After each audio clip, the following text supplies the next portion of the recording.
नमस्कार मेरे किसान भाइयों, स्वागत है आप सबका एक बार फिर। किसान साथियों, जितना भी हमारा गन्ना कट चुका है, जैसे ही हम अपने उन खेतों में घुसते हैं, यानी जैसे ही हम अपने पेडी गन्ने के खेत में घुसते हैं, बहुत तेज़ी से छोटी छोटी तितलियां उड़ती फिर रही हैं, बहुत ही बड़ी तादाद में, जिनको देखने के बाद किसान बहुत परेशान है। उनके मन में सीधा यही आता है कि ये टॉप बोरर की तितली है और बहुत ही ज़्यादा नुकसान अब उनकी गन्ना फसल में होने वाला है। इसी के चलते अंधाधुंध दवाइयाँ किसान भाई डाल रहे हैं। आज की इस वीडियो में मैं आपको बताऊंगा कि ये कौन सा कीट है, किस प्रकार हम इसको नियंत्रित कर सकते हैं और क्या नुकसान ये हमारी गन्ना फसल में पहुंचा सकता है। किसान भाइयों, सबसे पहले वीडियो को आप लाइक करें और नए मेरे किसान साथी चैनल को सब्सक्राइब करें। किसान भाइयों, आपने खुद भी महसूस करा होगा कि कुछ खेतों में तो फड़का लगा हुआ है। फड़का यानी ये सफ़ेद कलर का कीट जो उड़ता नहीं है, ज़्यादातर ये फुदकता है, एक पेड़ से दूसरे पेड़ पे बहुत तेज़ी से फैलता है। किसान साथियों, कुछ खेतों में आपने देखा होगा कि बादाम कलर की ये फाइटर पायलट जैसी तितली बहुत ज़्यादा संख्या में उड़ती फिर रही है, और कुछ खेतों में आपने ये टॉप बोरर की वाइट कलर की तितली भी देखी होगी। तो किसान साथियों, ये कौन सा कीट है? ये है पायरिला। किसान भाइयों, ये पहले सफ़ेद कलर का फड़का बनता है, उसके बाद ये फाइटर पायलट जैसी तितली बन जाती है, जिसको ज़्यादातर मेरे किसान भाई टॉप बोरर की तितली समझ रहे हैं। जैसे ही हम खेत में घुसते हैं, ये इतनी तेज़ी से उड़ती है कि किसान बहुत ज़्यादा डर जाते हैं कि भाई इतनी तेज़ी से ये फैल रही है तो हमारे खेतों में बहुत तेज़ी से टॉप बोरर फैलने वाला है। किसान साथियों, ये फड़का ही है, इसको पायरेला भी कहते हैं। पहले ये सफ़ेद कलर का रहता है, फिर उसके बाद ये तितली बन जाती है। अब इससे नुकसान क्या है? नुकसान ये है कि ये हमारी सभी प्रकार की फसलों में रस चूसने का काम करता है।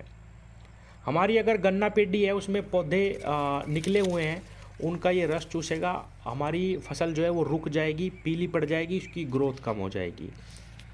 यही नहीं, इस प्रकार जितनी भी प्रकार की फसलें, चाहे वो मक्की की फसल हो, धान की फसल हो, गन्ने की फसल हो, या आपका कोई चारा ही क्यों ना हो, जिस भी फसल पे ये बहुत ज़्यादा मिलेगा किसान भाइयों, वो पीली पड़ जाएगी और वहीं पे उसकी बढ़वार जो है रुक जाएगी। किसान भाइयों, इन तितलियों की बहुत ज़्यादा संख्या देख के सबसे पहले तो डरना नहीं है। और अब मैं आपको बताता हूँ कि टॉप बोरर में और इसमें क्या डिफरेंस है।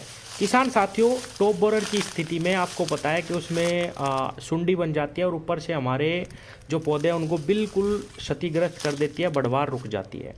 ऐसा इसमें बिल्कुल नहीं होगा। ये केवल और केवल हमारी पत्तियों का रस चूसती है, बढ़वार जरूर रुकती है, लेकिन ऐसा नहीं है कि बिल्कुल डेड आपकी फसल हो जाएगी। सबसे पहली चीज़ तो यही है। और किसान भाइयों, टॉप बोरर की जो तितली होती है वो सफ़ेद कलर की होती है।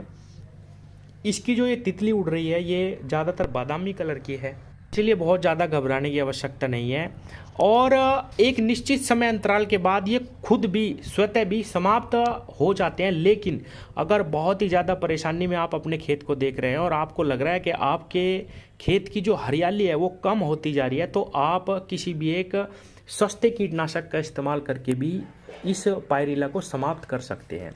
किसान साथियों, अब सस्ते कीटनाशक में आप प्रोफेक्स सुपर, जो प्रोफेनाफोस आती है, आप उसका इस्तेमाल कर सकते हैं। इमिडाक्लोप्रिड का आप इस्तेमाल कर सकते हैं। थायोमेथोक्सम का आप इस्तेमाल कर सकते हैं। किसी भी एक सस्ते कीटनाशक को आप प्रति एकड़ 500 ml लेकर के इस्तेमाल कर सकते हैं। इसीलिए इन बहुत ज़्यादा उड़ने वाली बादाम कलर की तितलियों से घबराने की आवश्यकता नहीं है। ये टॉप बोरर की तितली नहीं है किसान साथियों, ये केवल और केवल पायरिला का सेकेंड स्टेज है। आप इन कीटनाशकों का इस्तेमाल कर सकते हैं और बहुत आसानी से इससे छुटकारा प्राप्त कर सकते हैं। धन्यवाद।